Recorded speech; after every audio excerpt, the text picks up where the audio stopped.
Hello, welcome to my channel. Subscribe. After 8 years of being excluded, I bought a beachfront resort. Then booked it full, told my mom, just like your house, mine's out of room. My name is Amelia, and I'm a freelance graphic designer. Olivia, my sister, is 35 and married to Mike. They have 4 children, Jack, 12, Ava, 10, James, 8, and Aria, 6. Evelyn, our 62-year-old mother, has always played favorites. Guess who was not a favorite? For the past 8 years, our family has had the custom of spending 2 weeks each summer at Mom's Beach Cottage in North Carolina. It's a nice-sized home with 4 bedrooms, 3 bathrooms, and a lovely view of the beach. There's plenty of space for a typical family gathering, right? Wrong. Every year, without fail, Mom would call me in March with the following speech. Amelia, honey, I'm so sorry, but there's just not enough room at the beach house this year. Olivia's family is so big now, and you know how the kids need their space. Maybe next year we can work something out. Meanwhile, Olivia would receive royal treatment. Mom would spend weeks preparing for their arrival, equipping the house with all of their favorite delicacies, purchasing new beach toys for the kids, and essentially spreading out the red carpet. Olivia's family would pack into that house like they owned it, scattering their belongings over and acting as if they were the only ones who mattered. What is the worst part? Every summer, my 2 children, Alex, 9, and Mia, 7, would ask me why they couldn't go to Grandma's beach cottage like their cousins. What was I supposed to tell them? That Grandma didn't consider us important enough? It wasn't just about vacation space. This was about 8 years of witnessing Mom go above and beyond for Olivia while treating me as an afterthought. Olivia married her college lover, Mike, shortly after graduation, gave birth to 4 children in 6 years, and somehow became Mom's golden child. Mike worked in sales and earned a good living, but nothing exceptional. Nonetheless, they were consistently portrayed as the successful ones. Me? I started my graphic design firm from scratch 4 years ago, following my divorce.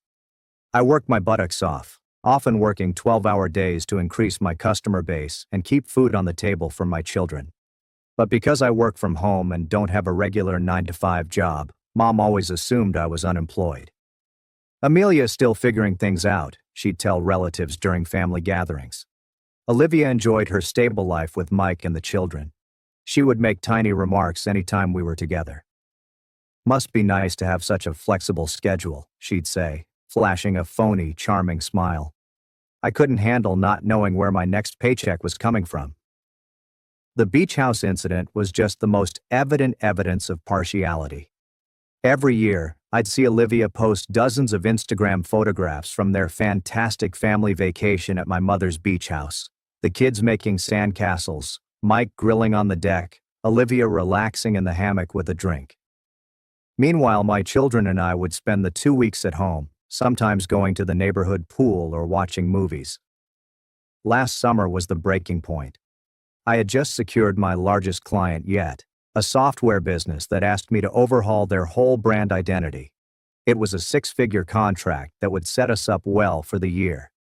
I was eager to announce the news during Mom's birthday party in June. "That's wonderful, dear," Mom exclaimed when I told her about the deal. "Maybe now you can think about getting a more stable job." Olivia laughed. "Come on, Mom. Amelia likes playing around on her computer. It's not like she's ready for a real career." I kept my mouth shut, like I always do. However, later that evening, while Mom was giving her yearly, sorry, not enough room speech about the beach house, Olivia decided to twist the knife. "You know, Amelia," she remarked in a voice that everyone heard, "maybe if you had a real job, you could afford your own vacation. The rest of us shouldn't have to sacrifice our family time because you can't get your life together." Mom gave a nod. "Olivia has a point. Honey, Mike works so hard and those kids deserve their vacation. Maybe when you're more established." I smiled and nodded, like I did for the previous 7 years. "Of course, I understand. I hope you all have a good time." But within, I was done. Absolutely finished. That tech startup deal was only the beginning. Word spread about my work, and I soon had more clients than I could handle.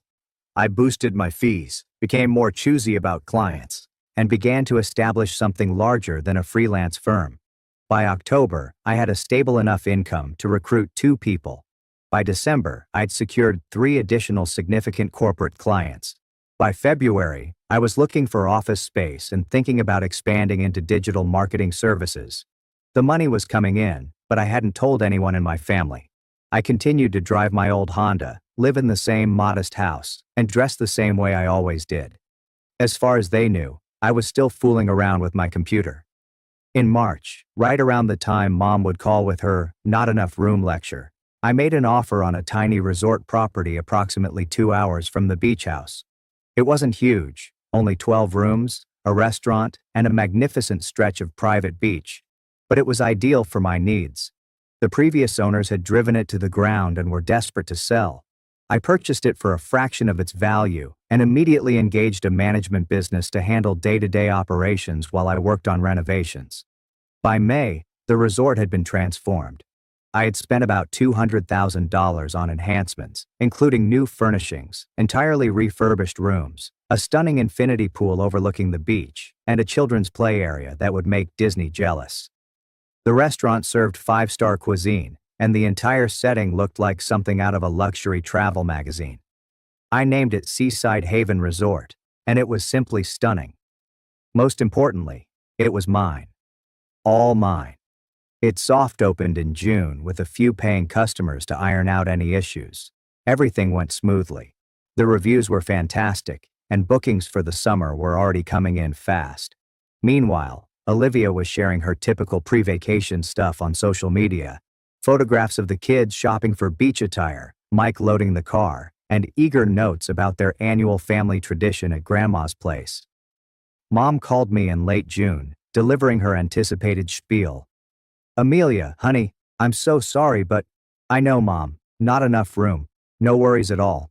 Alex and Mia and I have other plans this year anyway." "Oh, that's wonderful, dear. Where are you going?" "Just a little place I found. Nothing fancy."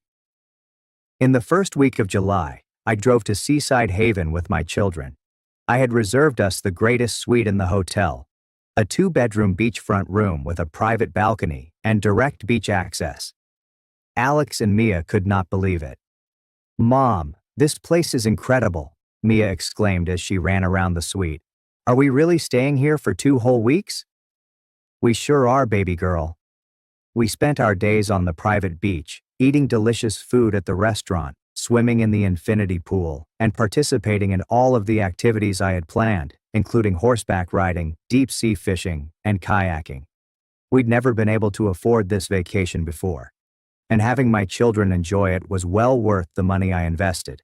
But the best was yet to come. In August, I began making telephone calls. First, I contacted my Uncle Benjamin and Aunt Carol, Mom's brother and sister-in-law. They'd always been kind to me and my kids, and they had 3 children about Alex and Mia's age. "Hey, Uncle Benjamin, I wanted to invite you guys to spend Labor Day weekend at this resort. I know. All expenses paid. Food, activities, everything. I just want to treat the family to something special." "Amelia, that's incredibly generous. But we couldn't possibly..." "I insist. I've had a really good year business-wise, and I want to share it with the people who matter to me." I then contacted my cousin David, Mom's nephew, and his wife Jennifer. They had 2 teenagers who never got to have fun since money was tight. "Dave, how would you guys like to spend a long weekend at a 5-star resort?" "My treat. I know money's been tight since Jennifer got laid off, and I thought the family could use a break." I contacted my father's sister, Aunt Nancy, and her husband. I contacted my second cousins, the Martinez family, who had always struggled but were the nicest people you'd ever meet. I contacted everyone who had ever been good to me and my children, who had made us feel included and appreciated. By the time I was done, I had invited 22 members of our extended family to spend Labor Day weekend at Seaside Haven. I booked the entire resort, hired a private chef to prepare all of the meals, and scheduled activities for people of all ages. I did not invite Mom or Olivia. Labor Day weekend was fantastic.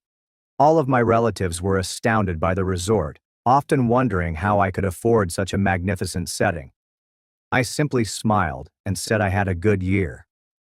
On Saturday evening, Uncle Benjamin called me aside. Amelia, this is unbelievable. You've really done something special here. Your mom must be so proud. Mom doesn't know about it, I stated casually. What do you mean? I mean, I didn't invite her. Or Olivia.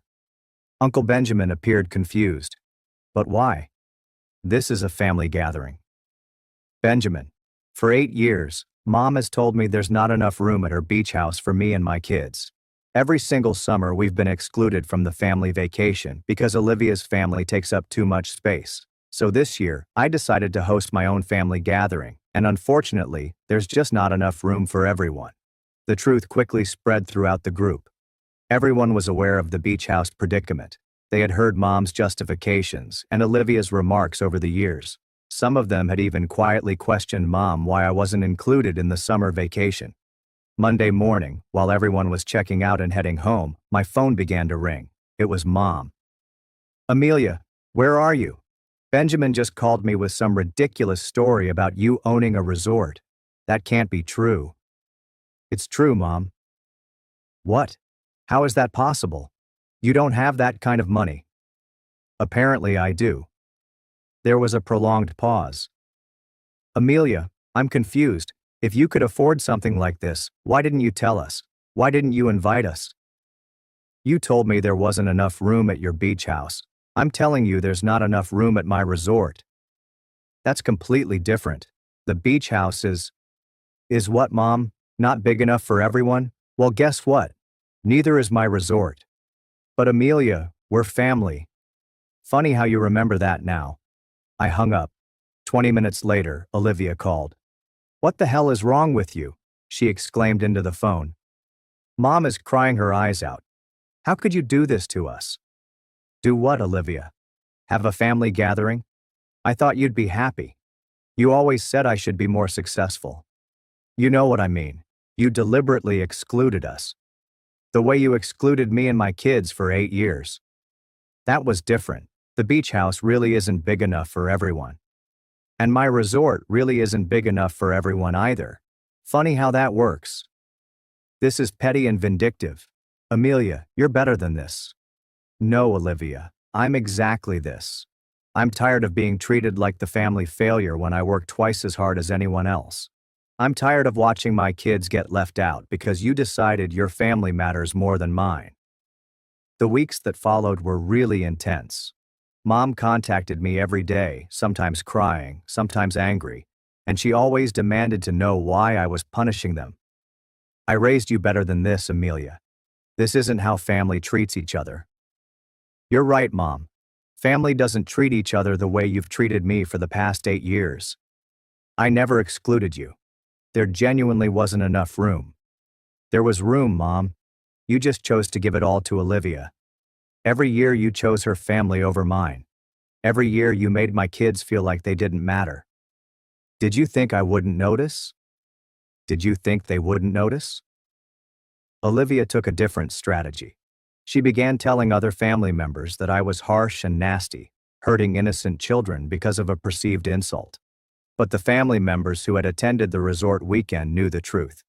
They had heard Mom's excuses and Olivia's criticisms for years. They had seen me grin and nod despite being constantly excluded from family gatherings. Uncle Benjamin really called Mom and informed her that she owed me an apology. Evelyn, that girl has been nothing but gracious for years while you've treated her like a second-class family member. Now she's more successful than any of us, and she's sharing that success with people who actually appreciate her. Aunt Carol backed him up. The way Olivia talks to Amelia is appalling. Evelyn, I've heard her make those comments about Amelia's job, and it's mean-spirited. Amelia has every right to celebrate her success with people who support her. The resort was thriving. The Labor Day weekend had produced fantastic word of mouth, and I was scheduled solid throughout the fall. I hired more employees, extended the restaurant's hours, and began planning winter improvements to include a spa. My graphic design firm was also prospering. The success of the resort had given me more confidence in other aspects of my life. I was charging higher rates, taking on larger projects, and my reputation in the sector was gradually improving. Alex and Mia were also flourishing. They were happy of what I had accomplished, glad that we could now afford the wonderful things their cousins took for granted. More significantly, they were learning that hard effort pays off and that you don't have to put up with horrible treatment simply because someone is family. Thanksgiving was approaching, and it was traditionally celebrated at Mom's house. She called me in early November. "Amelia, I hope you'll come to Thanksgiving dinner. I know we've had our differences, but it's important for the family to be together.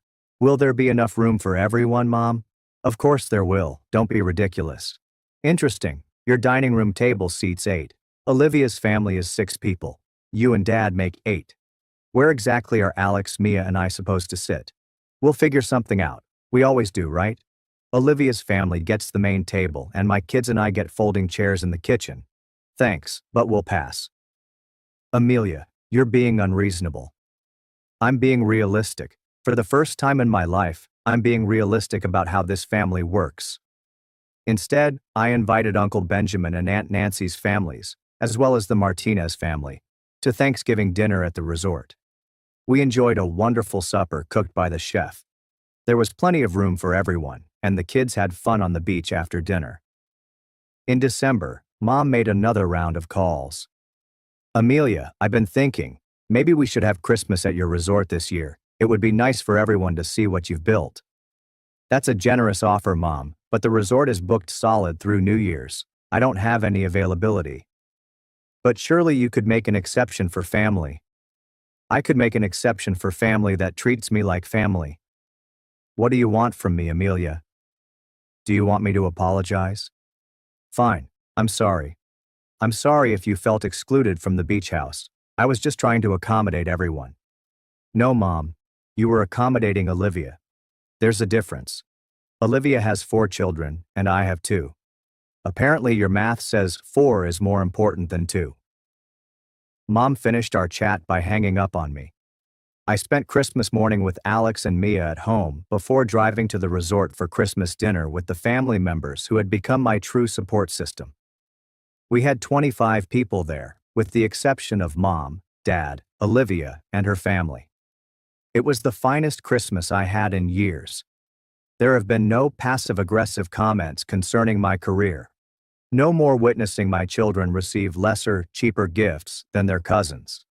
I didn't feel like I needed to be grateful for scraps of attention. Simply delicious food, genuine laughter, and people who valued what I had worked so hard to create. I made a resolution while standing on the resort's deck on New Year's Eve, watching fireworks over the water with my children by my side. I was finished apologizing for my accomplishment. I'd had enough of shrinking myself to make others feel comfortable. I had had enough of receiving crumbs from those who should have been celebrating my accomplishments. The resort demonstrated that I was not the family failure that they had made me feel for so many years. I was a successful businesswoman who created something beautiful out of nothing. My children were proud of me. My true friends backed me. And my family members who mattered had seen what I was capable of. Mother called me on New Year's Day. "Amelia, I want to make things right between us. What will it take?" "It would take you acknowledging that you treated me unfairly for years. It would take you admitting that there was always room at the beach house, but you chose to give it all to Olivia. It would take you apologizing to my children for making them feel unwanted at family gatherings. I can't apologize for decisions I made in the best interest of the family. Then we don't have anything else to talk about. You're really going to throw away our relationship over a vacation house?" "Mom, I'm not throwing anything away. I'm just done pretending that. Being related to someone means you have to let them treat you poorly. I'm done teaching my children that family means accepting less than you deserve. It has been 6 months since I purchased the resort. Business is fantastic. I'm expanding into a second property, and my graphic design firm has grown into a full-service digital agency with 8 workers. Alex and Mia are prospering. They're confident, joyful youngsters who understand their worth and refuse to be treated as inferior by anyone. Some family members have attempted to arbitrate between Mom and me, but I am not interested. I've spent far too many years as the family's peacekeeper, covering up other people's bad behavior and making excuses for being mistreated. Olivia sent me a friend request on Facebook last month. I declined it. Mom sends me stories about how families heal from conflict and the value of forgiveness. I delete them without having read them. By June, the resort was fully booked until September. I had waiting lists for every weekend, and corporate groups booked us for retreats months in advance. The success was overwhelmingly positive. Alex finished 4th grade with all A's, while Mia excelled in 2nd grade. They both joined the local swim team and made friends quickly. For the first time in years, they weren't wondering why they couldn't attend family reunions, or why Grandma didn't seem to like them as much as their cousins. "Mom," Alex said one evening as we ate supper on the resort's veranda, "Jack asked me at school why we don't come to the beach house anymore." Jack was Olivia's oldest kid, and he went to the same school as Alex. I was wondering when this conversation would come up. "What did you tell him?" "I told him we have our own place now. He said it looked way cooler than Grandma's house when he saw the pictures on Instagram." I smiled. The resort had a great social media presence, and I posted frequently about activities, stunning sunset photos, and happy families enjoying their visits. It wasn't meant to be petty, but I'll be honest. It felt wonderful knowing Olivia undoubtedly saw every message. "He asked if he could come visit sometime," Alex said. "I told him I didn't know if his mom would let him." It stung a little. The kids were innocent in all of this, and Jack had always been nice to Alex and Mia, but I wasn't about to open that door. Rachel, the daughter of my cousin David, announced her engagement in July. The wedding was scheduled for October, and it would be the first major family gathering since everything had exploded. David called to personally invite me. "Amelia, I know things are complicated with your mom and Olivia right now, but Rachel really wants you there. You've been so generous to our family, and she considers you one of her favorite aunts." "Will Mom and Olivia be there?" "Of course. It's a family wedding, but Rachel specifically asked me to make sure you knew how much she wants you to come." She said, "If anyone deserves to celebrate with a family, it's you." I thought about it for a week. Rachel was a beautiful girl who had always been kind to me and my children. She did not deserve to have her wedding day ruined by family strife. "I'll be there," I assured David. "But I'm bringing security." "Security?" "Just one guy. Someone to make sure things don't get out of hand if Olivia decides to make a scene." The wedding was gorgeous. Rachel looked stunning, and the wedding was held in a beautiful vineyard approximately 1 hour from the city. I arrived with Alex and Mia, dressed to the nines. I purchased Mia a lovely navy blue frock and Alex a crisp little suit. They looked like they belonged at any upscale occasion. Mom noticed us instantly during cocktail hour. She approached with caution, as if she didn't know what to expect. "Amelia, you look wonderful. The kids have grown so much." "Thank you. How have you been?" "I heard the resort is doing very well." "It is." She waited for me to elaborate, but I did not. After a few awkward seconds, she attempted again. "I've been thinking a lot about our conversation at Christmas. Maybe we could talk sometime soon." "Maybe." Olivia appeared at Mom's shoulder, appearing as if she'd rather be somewhere else. "Hi, Amelia." "Olivia." "The kids look nice," she observed, staring at Alex and Mia, who were talking with their second cousins near the appetizer table. "They do." The talk was painfully unpleasant. Other family members continued approaching our small group, evidently thinking we'd resolve things right there at the wedding. But I was no longer interested in making others feel comfortable at my expense. When dinner was served, I observed something intriguing. The seating arrangement had assigned me and my children at the main family table, directly between Uncle Benjamin's family and Aunt Nancy's family. Mom and Olivia sat at a separate table with Olivia's children and Mike. Rachel had made a decision that wasn't in Mom's favor. During the reception, Rachel approached me during the dancing section of the evening. "Auntie, thank you so much for coming. I know things are weird with Grandma Evelyn right now. Your wedding day isn't about family drama, sweetheart. I'm here to celebrate you. I just want you to know that what you did with the resort weekend was amazing. Cousin David's family still talks about it all the time. They said it was the best vacation they'd ever had. I'm glad they enjoyed it. And I want you to know that I see how hard you work, and what you've accomplished. Not everyone in the family gives you credit for it, but some of us do. Rachel's words meant more to me than she probably knew. Here was a 24-year-old with more emotional intelligence than persons twice her age. As the evening came to a close, Olivia cornered me near the bar. "We need to talk," she continued, plainly drunk. "No, we don't." "Yes, we do. This has gone on long enough. You're tearing the family apart." "I'm not tearing anything apart, Olivia. I'm just not participating in my own mistreatment anymore." "Oh, please, mistreatment. You're being dramatic." 8 years, Olivia. 8 years of being told there wasn't room for my kids at family vacations. 8 years of listening to you make comments about my career and my life choices. 8 years of watching my children feel excluded while your kids got treated like royalty. Those weren't personal attacks. I was just being honest about your situation." "My situation? You mean the situation where I built a 6-figure business from scratch while raising 2 kids on my own? That situation?" Olivia's face turned red. "You act like you're so successful now. But where was all this money when we were growing up? Why didn't you have a stable job when your kids were little?" "Because I was building something better than a stable job. I was building a business. I was investing in my future instead of settling for comfortable mediocrity." "Comfortable mediocrity. I have a good marriage and 4 healthy kids. And I'm happy for you.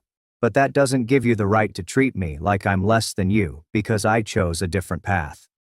Olivia looked around to ensure no one was listening before leaning in. "You want to know the truth? Mom was trying to protect you. She knew you couldn't afford to contribute to vacation expenses the way Mike and I could. She was trying to save you the embarrassment." I stared at her for a long time. "Olivia, I offered to pay for my share of expenses every single year.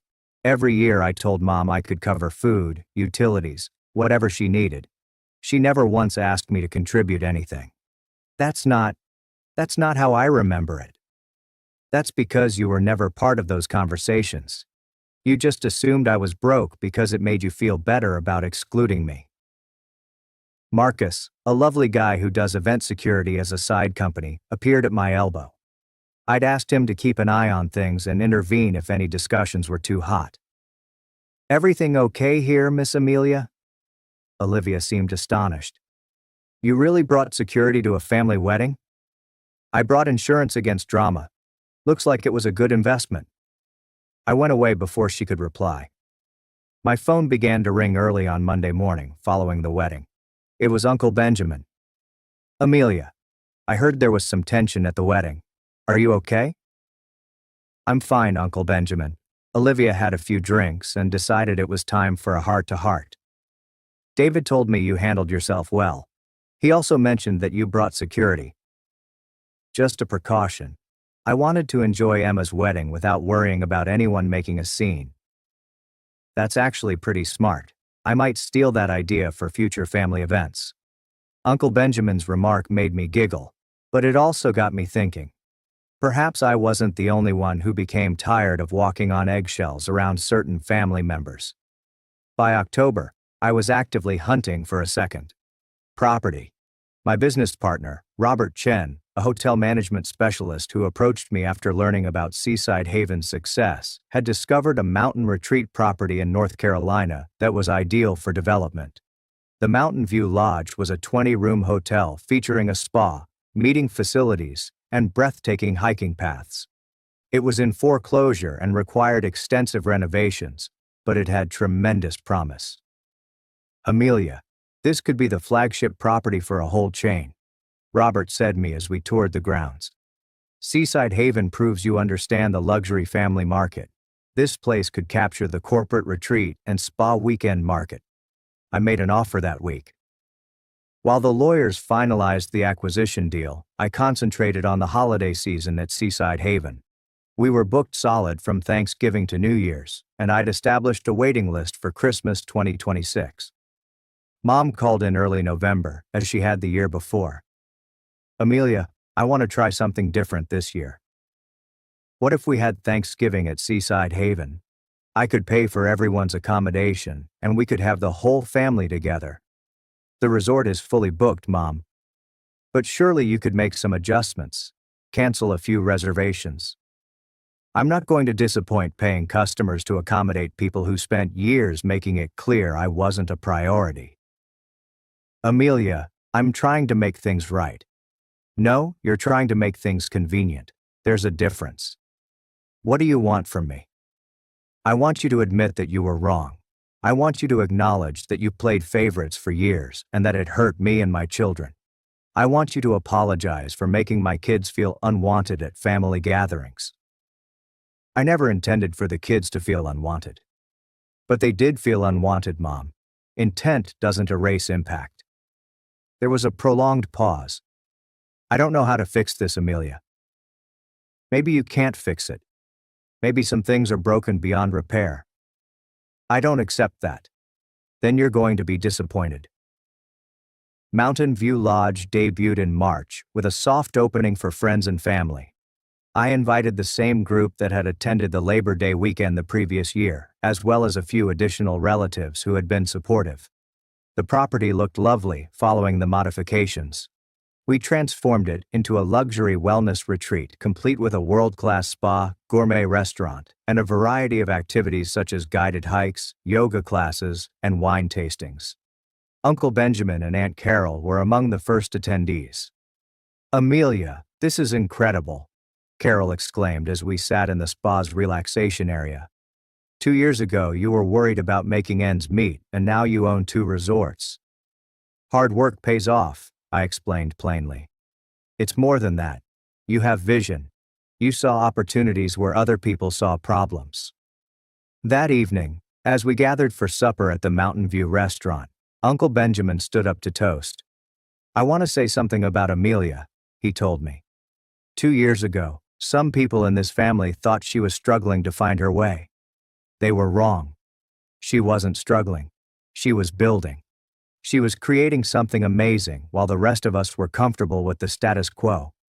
He raised his glass. To Amelia, who proves that success isn't about following someone else's path.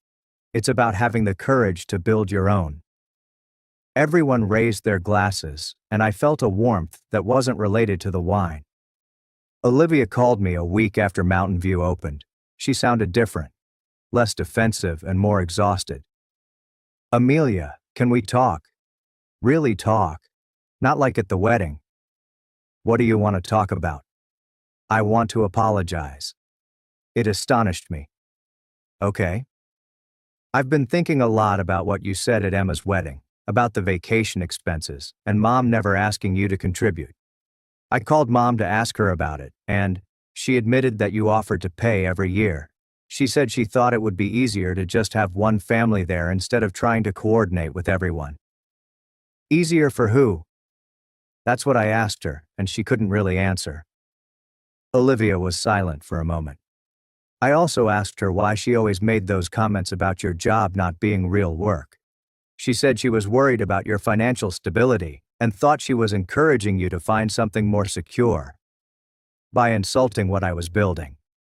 I know it doesn't make sense, but I think she genuinely thought she was helping. What do you think, Olivia? Another pause. I think I was jealous. Jealous of what? Of your freedom?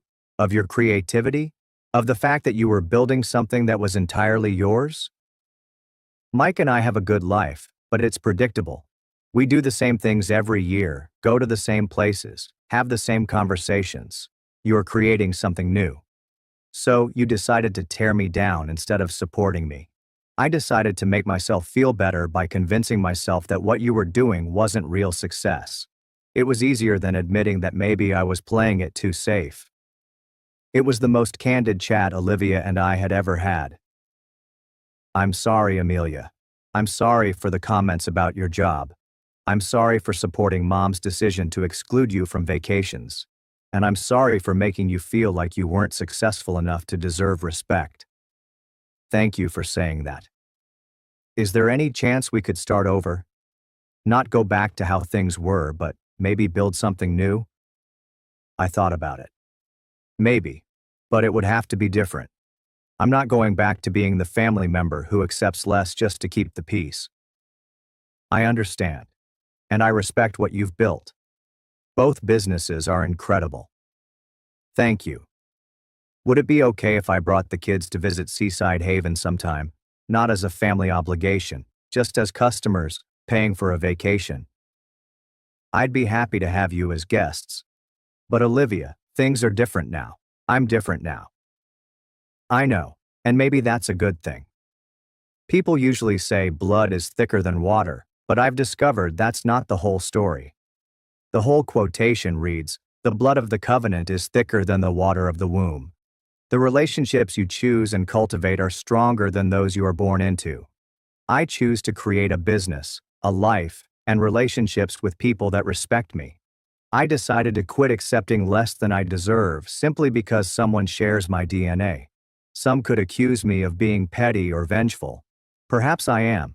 But after 8 years of being told there wasn't enough place for me and my children, I found something wonderful. There is always enough space when you create your own table. The seaside home can accommodate 8 persons comfortably. My 2 resorts accommodate 96 visitors and employ 43 personnel. Olivia was correct about one thing. Having a genuine job allows you to purchase your own vacation. Sometimes the best retaliation is simply living well. And business is quite good. As I write this, it has been 3 years since I purchased Seaside Haven. Mountain View Lodge is fully booked until next summer, and I'm looking into a third property in Colorado. My graphic design firm has 15 staff and clients around the country. Alex is now 11 and aspires to be an entrepreneur like his mother. Mia, 9, has decided she wants to be a chef and work in one of our resort restaurants. They are self-assured, cheerful children who understand their worth and refuse to be second best. Mom and I have talked several times during the last year. She is working to understand why her actions hurt me, and I am working to forgive. It is a slow process, but we are making progress. Olivia and I have discovered a new dynamic. We aren't as tight as we once were, but there is mutual respect now. Her family did visit Seaside Haven last summer, and it was a great experience. There are no comments on my career. There are no passive-aggressive statements regarding money, just 2 families having a holiday together. The family dynamics have transformed irrevocably.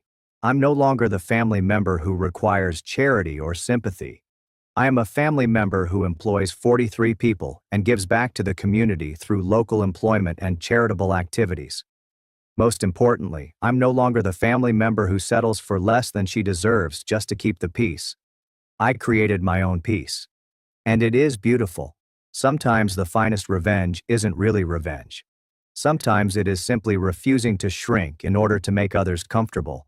Sometimes it's creating something so lovely that people can't help but admire what you've produced. And occasionally, when someone tells you there isn't enough room, the best response is to go build your own room. Then make another one. Then construct an empire. When you have the blueprints, there is always enough room.